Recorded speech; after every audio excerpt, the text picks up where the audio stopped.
everyone, my name is Melissa. I'm the Vice President of the Australian Psychedelic Society and a board member of PRISM. I've been involved in creating events to facilitate the possibility of research in Australia, just to get the information out there. So today I'm talking about psychedelic growth, the cognition of creativity and change.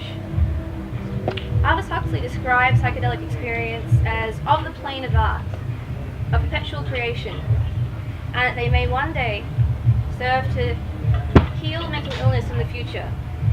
This is a statement that is now being backed by science. The brain resists change because it is energetically expensive, and every thought, every action wires the neural pathways of the brain.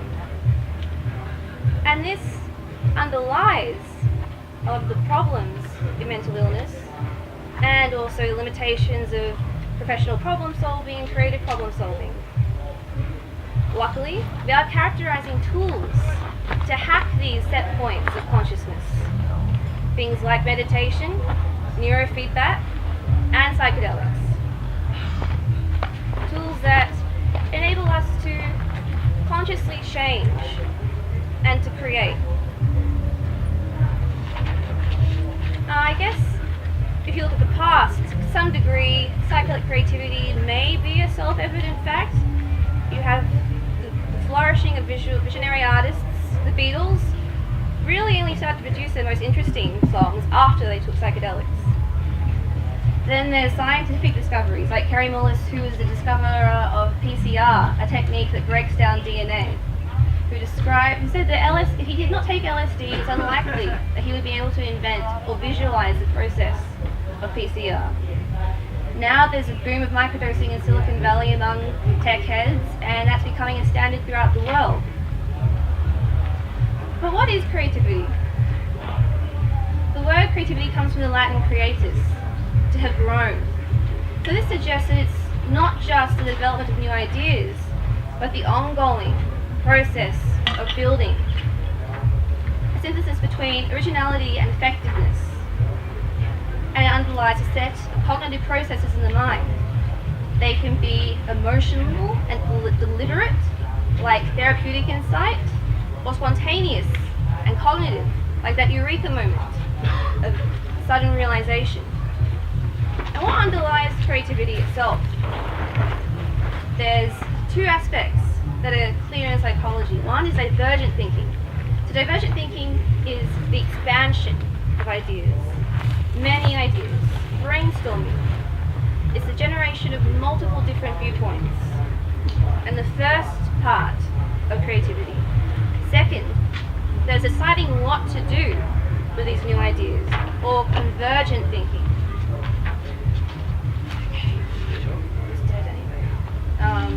Convergent thinking, which is selection, choosing the right idea out of all these ones you've thought of, all these ones you've brainstormed. What's interesting about psychedelics is we have discovered that ayahuasca increases divergent thinking, that flexibility, those new ideas, particularly originality and fluency of ideas. And this is during the peak effects, but also another study showed that this is prolonged for days after the experience. Interestingly, convergent thinking is either not affected or slightly decreased, and that's mainly in novice users. So this suggests that there is some kind of adaptability as well from experience with psychedelics that changes over time, and also maybe dose dependent. So what are some characteristics of creative people? The creative, as Frank Barron, who is one of the original creativity researchers back in the 30s said, creative genius may be at once naive and knowledgeable, being at home equally to primitive symbolism and to rigorous logic. He is both more primitive and more cultured, more destructive and more constructive, occasionally crazier and yet adamantly saner than the average person. That's a little convoluted, but what it does suggest is that there is a dichotomy, there is a blurring of traits in a creative person that at once seems maybe contradictory. And what underlies that? So we know that in evolution itself, change occurs, nature's way of making new stuff is from the process of variation and selection. And creativity researcher Andre Dietrich believes this is a key aspect of creativity in that it is embedded in our brain's prediction machinery, a computational process governed by systems that continuously, automatically, and unconsciously generate predictions. Now the next bit would have been better with images, but that's okay. I'm going to try it anyway. At any moment in time, your brain holds multiple concepts in consciousness.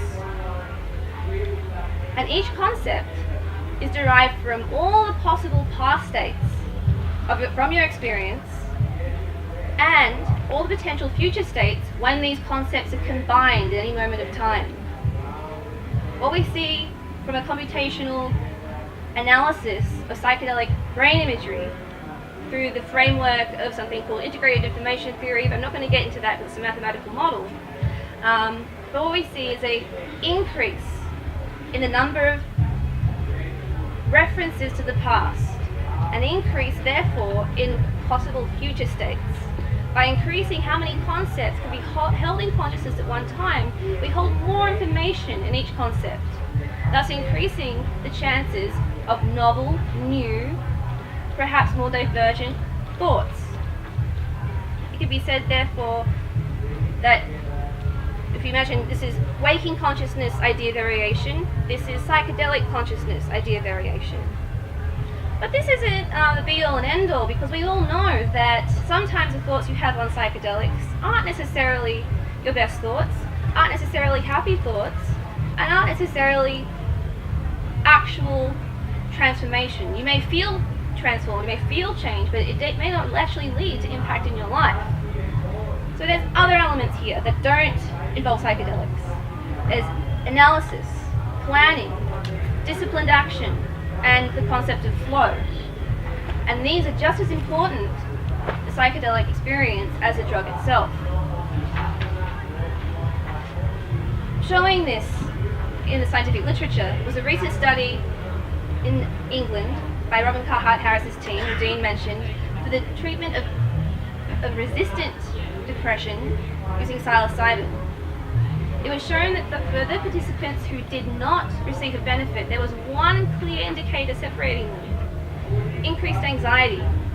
The patients who experienced anxiety did not experience those mystical feelings of oneness, interconnection, unity, or a blissful state, and were not changed. This is very interesting. So how do we, in flow theory, is anyone familiar with flow theory? Okay, so flow is what is also called optimal experience, and it's been characterized by a psychologist called Mile Csikszentmihalyi, which I had to learn how to say aloud. And what flow is, it's a perfect balance between your challenge for a particular skill and your capability to handle it. So in these participants, perhaps their skill set for handling the state of psychedelia was not quite there. So how do we increase our skills in handling psychedelics? There are multiple ways. One of the most tried and tested is meditation. What's interesting about meditation, and I recommend the book Altered Traits for anyone here interested, and also the book Zigzag Zen, which is particularly about psychedelics and meditation, is that meditation is also a tool that leads to altered traits. Altered states can lead to altered traits. And meditation, this is seen as a flexibility between different styles of thinking. The ease in which frequent meditators can move from divergent thinking to convergent thinking is greatly enhanced, far beyond baseline participants. And this is very useful for handling a psychedelic state, when you might enter a thought loop, when you might have anxiety or become attached to things that aren't necessarily real or important. You can practice the meditative tools of non-attachment and acceptance. And in fact, a recent study with frequent meditators has shown that novel users of psychedelics who have high levels of meditation skills experience very low anxiety in the trial. But there's other things too. What are some of the conditions of creativity and creativity research itself? Internally, there's low psychological defense, a tolerance for ambiguity, ability to receive and integrate conflicting information, a growth mindset, which I think is particularly important, positive visualization of your project or your tasks, and high mindfulness skills. Externally, an atmosphere of safety, psychological freedom, visual cues that can relate you back to your purpose, and a defined set of stages of your task or the creative experience.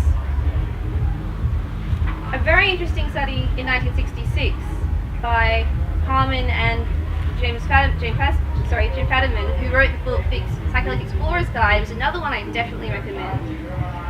They brought together 27 creative professionals, and they ranged from mathematicians to architects to furniture designers.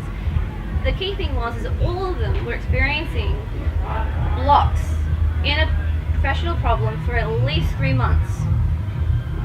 Each was given 200 milligrams of mescaline, which is not enough for a mystical experience, but still a decent dose. And they were educated on what the experience would be like. They were taught thoughts and skills of positive self-belief, of open awareness and how to focus. Only over a period of a day, so it wasn't a great deal. And they also had in the session itself half the session in open awareness, so just closed eye, free form, free association, and half focused on their work. There were breakthroughs across the board, and this even led to scientific discoveries, which we even use now in terms of some radio transmitters and things like this.